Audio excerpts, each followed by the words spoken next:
Live, trance, and prosper. Hi, I'm Dr. Brian David Phillips. Welcome to my home, or at least part of it.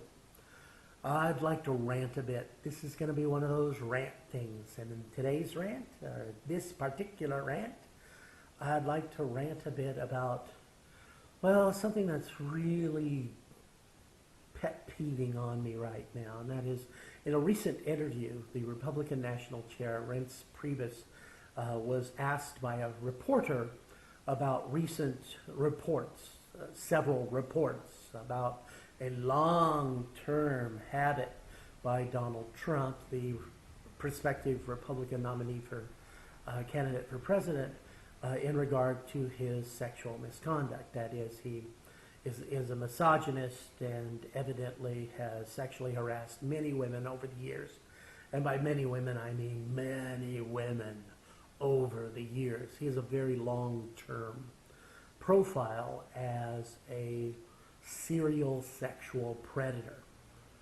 And he uses ambition to manipulate women, but he also uses other things to manipulate women for sexual reasons, not just to have sex with them, but obviously he does that as well, but also just to behave sexually and to sexually harass and to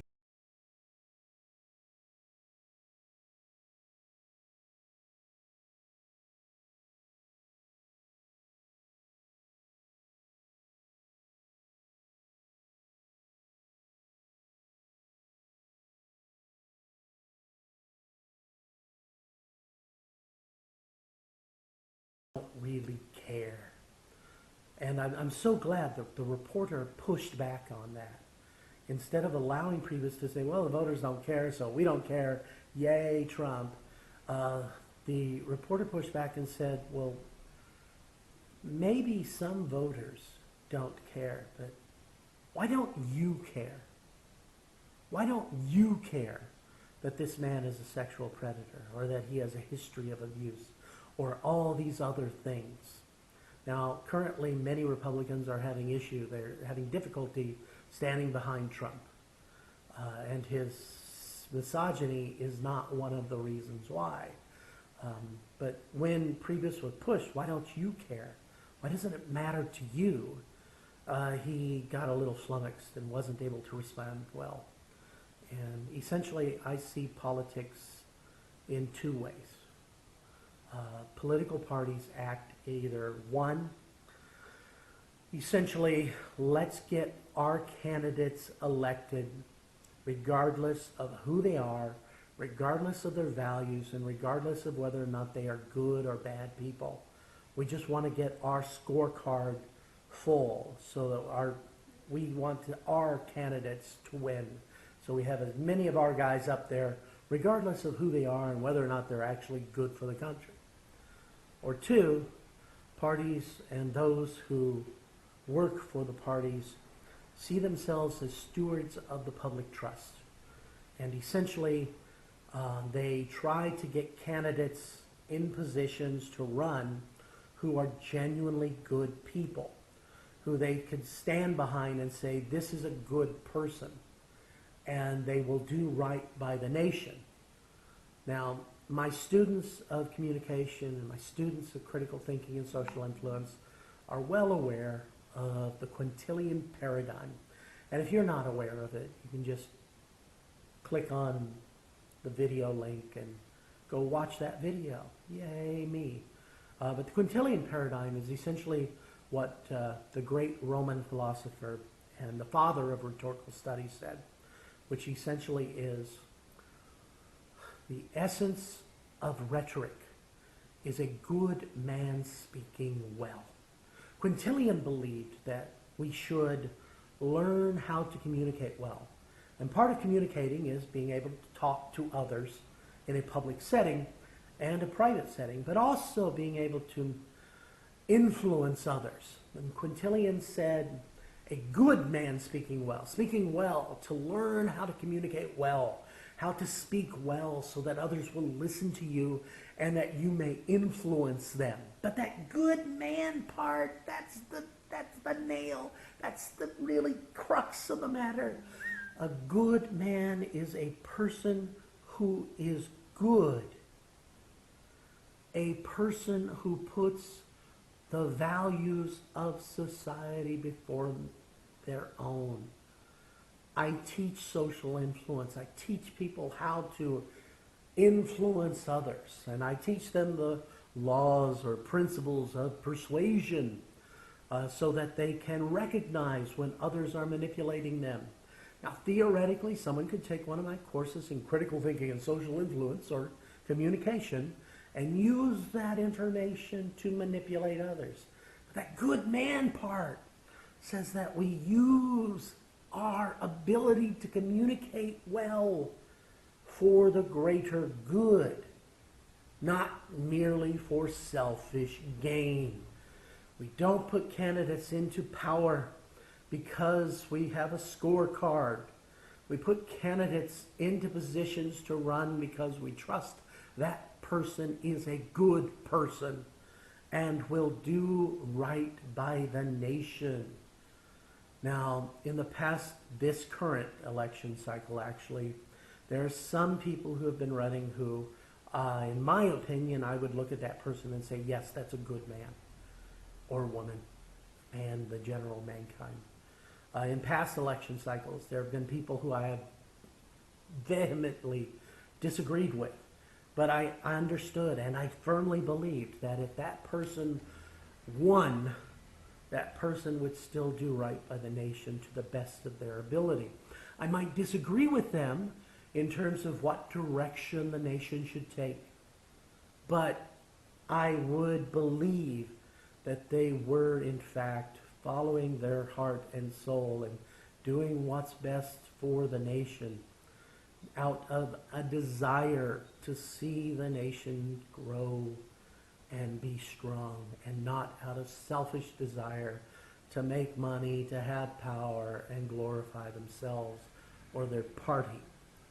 All right. In the past, when 2008, that cycle, I really did believe at that time that Hillary Clinton was a good man, a good person, a good woman, a good man speaking well, and that had she won at that time,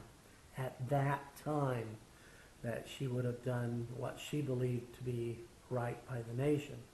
I believe that about Barack Obama. When John McCain ran, I disagreed with him on many policy issues, but I felt that John McCain, when he was running for president, that had he won, the nation would still be in safe hands, in the extent that he would do what he felt was the best for the nation. And I still believe that in his heart and in his soul, McCain is a solid person, that he does think of others.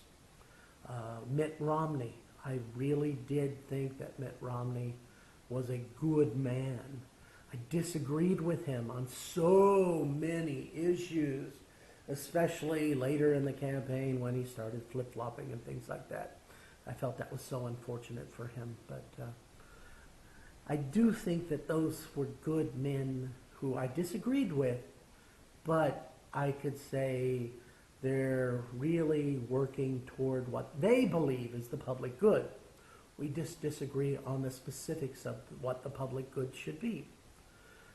When the Republican National Committee looks at Donald Trump today, do they see a good man speaking well? Do they see someone who is genuinely working toward the betterment of the nation? Or do they see someone who's just kind of ticking the boxes for personal gain and personal ambition? In the current election cycle, when we look at Hillary Clinton, do we see a good man speaking well, a good person speaking well? Or do we see someone who is manipulating the system? Same goes for Bernie Sanders. When you look at Bernie Sanders, do you see this is a guy who genuinely wants to help as many people as possible? This is a man who genuinely wants to help. And that he has been consistent through his career on these points. When you ask yourself about what you hear when you hear Bernie Sanders speak, do you hear a person who is trying to gain power for himself, solely for himself? Do you hear a person who has selfish reasons to do this or that? Or do you hear a person who genuinely wants to help and to do well? If you do, Quintillion would be proud. Quintillion Paradigm is very important. And when I teach communication and I teach social influence to my students, it's right there. Quintillion Paradigm, day one of the course. Typically the first 15 minutes of the course. And I hit it over and over. I really think it's important that as we learn, and especially as we teach communication theory and social influence and critical thinking, that we have the Quintillion Paradigm in mind. It's important. Seriously. Now, in the current election cycle in the United States, ask yourself, what would Quintillion think? Thank you for listening. I hope you enjoyed at least some of this rant. If you did, click the old subscribe button, yay, so that you can get notices whenever there's new videos and things like that. If you didn't enjoy it, click the old subscribe button, or don't. It's up to you. This has been a rant. This is Dr. Brian David Phillips, wishing you live, trance, and prosper. Bye-bye.